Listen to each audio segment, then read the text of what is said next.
উৰাই ঘূৰাই অখিল লুৰিণক নচুৱাই আছে কংগ্ৰেছে। নিৰ্বাচনৰ পূৰ্বে নহব বিৰোধী শিবিৰৰ মিত্ৰতা। আলিংগন কৰিম বুলিও গৌৰৱক আলিংগন কৰিব পৰাগৈ নাই অখিলে।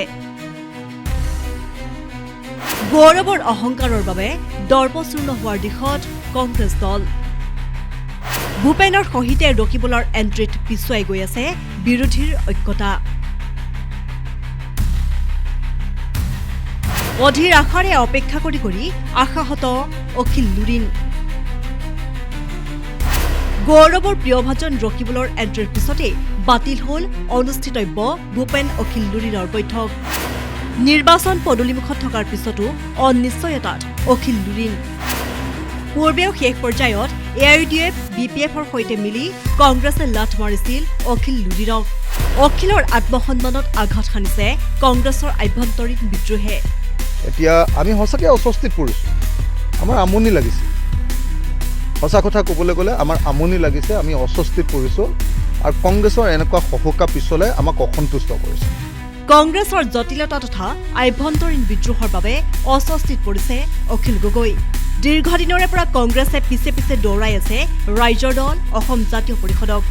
গৌৰৱ ৰকিবুল তথা ভূপেন বৰাৰ অন্তৰ্কণ্ডলে আত্মসন্মান লাঘৱ কৰিছে অখিল গগৈৰ। জোৰ পুৰি হাত পালেহি, কিন্তু দুখোজ আগুৱাই গৈ গৌৰৱক আলিংগন কৰিম বুলি ৰৈ থকাৰ ঠাইতে আছে অখিল গগৈ। বিগত নিৰ্বাচনতো কংগ্ৰেছৰ ভুলৰ বাবেই শাসনলৈ নাহিল বিৰোধী, আহিল বিজেপিহে। মিত্ৰতা কৰিম বুলি শেষত AIUDF BPFক পাই লাথ মাৰিলে কংগ্ৰেছে অখিল লুৰিণক।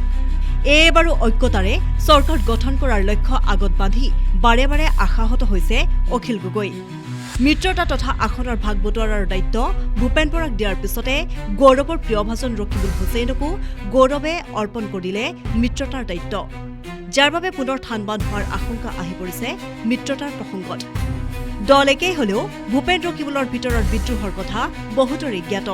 সেয়েহে ভূপেন ৰকিবুল একেলগ হোৱাৰ পিছতেই আজি পুৱাই অখিললৈ ভূপেনৰ ফোন গ'ল যে মিত্ৰতাৰ প্ৰসংগত অনুষ্ঠিতব্য ভূপেন অখিল লুৰিণৰ বৈঠক আজি কেঞ্চেল।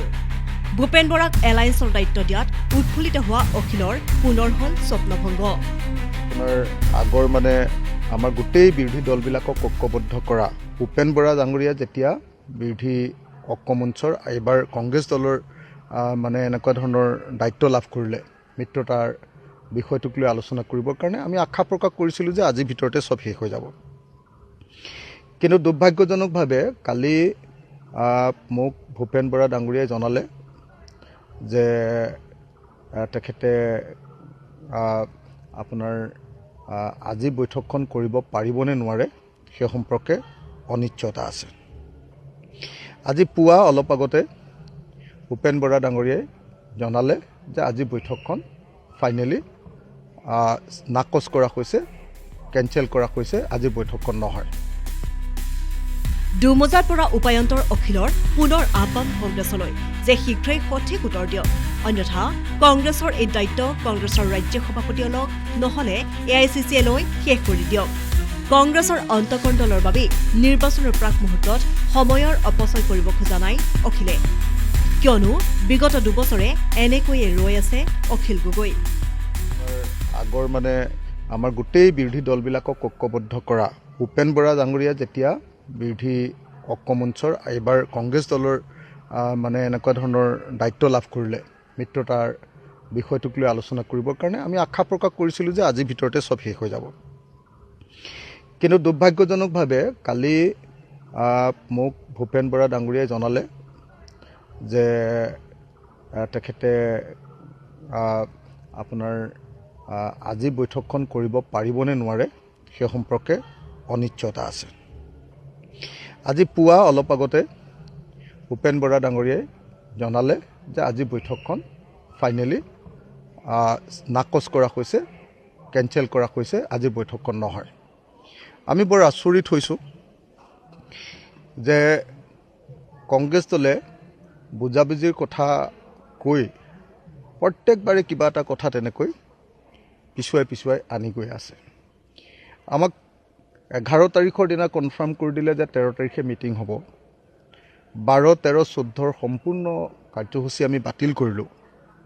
আৰু মানসিকভাৱে আমি প্ৰস্তুত হৈ গ'লোঁ যে বুজাবুজি সম্পন্ন হ'ব আৰু আমি একেলগতে আটাইকেইটা দলে নিৰ্বাচন খেলিবলৈ সক্ষম হ'ম। কিন্তু দুৰ্ভাগ্যবশতঃ আকৌ এবাৰ কংগ্ৰেছৰ ভিতৰত আকৌ পিছুৱালে কথাটো। এতিয়া আপোনালোকে নিজে চাওক, আলোচনা কিমান দিনৰ আগৰ পৰা, 2 বছৰৰ আগৰ পৰা কংগ্ৰেছৰ লগত চলি আছে।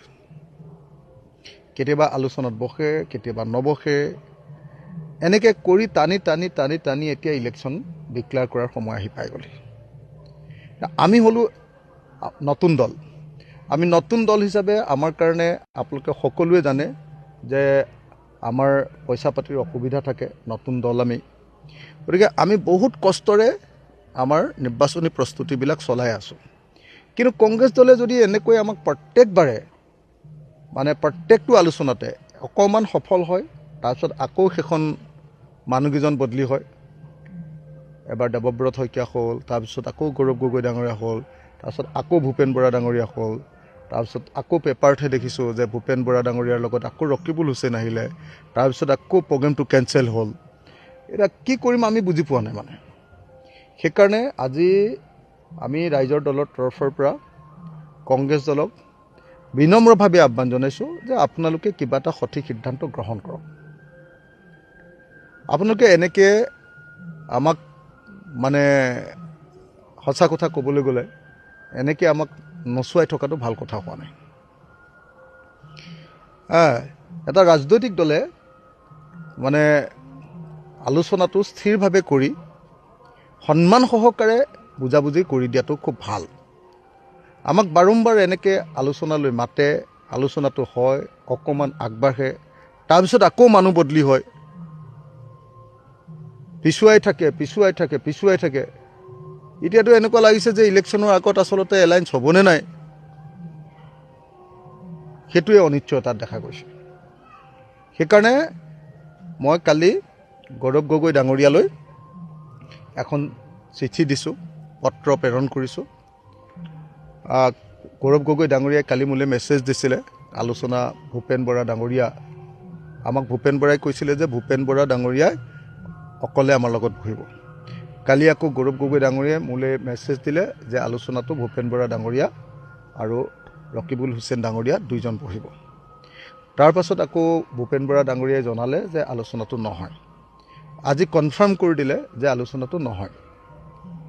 এতিয়া আমি সঁচাকৈ অস্বস্তিত পৰিছোঁ, আমাৰ আমনি লাগিছে। সঁচা কথা ক'বলৈ গ'লে আমাৰ আমনি লাগিছে, আমি অস্বস্তিত পৰিছোঁ। আৰু কংগ্ৰেছৰ এনেকুৱা সহুকা পিছলৈ আমাক অসন্তুষ্ট কৰিছে। চবৰে আত্মসন্মান থাকে, এনেকৈ প্ৰত্যেকবাৰে এনেকুৱা ধৰণে টানি টানি টানি টানি নি এতিয়া ইলেকশ্যন হ'বই। এতিয়া আমি পইচা যোগাৰ কৰিব লাগে, গোটেই বুথ কমিটিবিলাক শেষ কৰিব লাগে, সেইবিলাক চূড়ান্ত পৰ্যায়ত আছে। কিমান কষ্ট কৰি কেনেকৈ ক'ৰ পৰা মিলাই মেলি আগবাঢ়িছোঁ আমিহে জানো।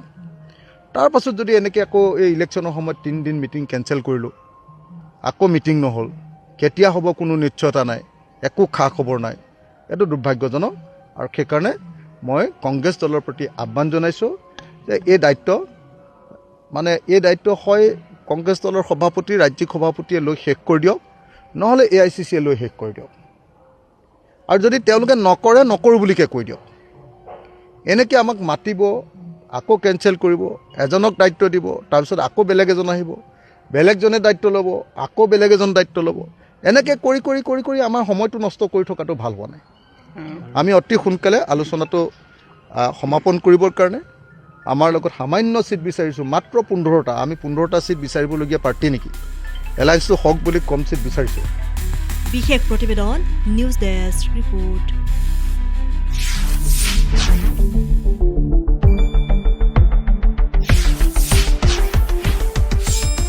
শুদ্ধ আৰু বিস্তৃত বাতৰিৰ বাবে চাই থাকক নিউজ ডেস্ক ৰিপোৰ্ট।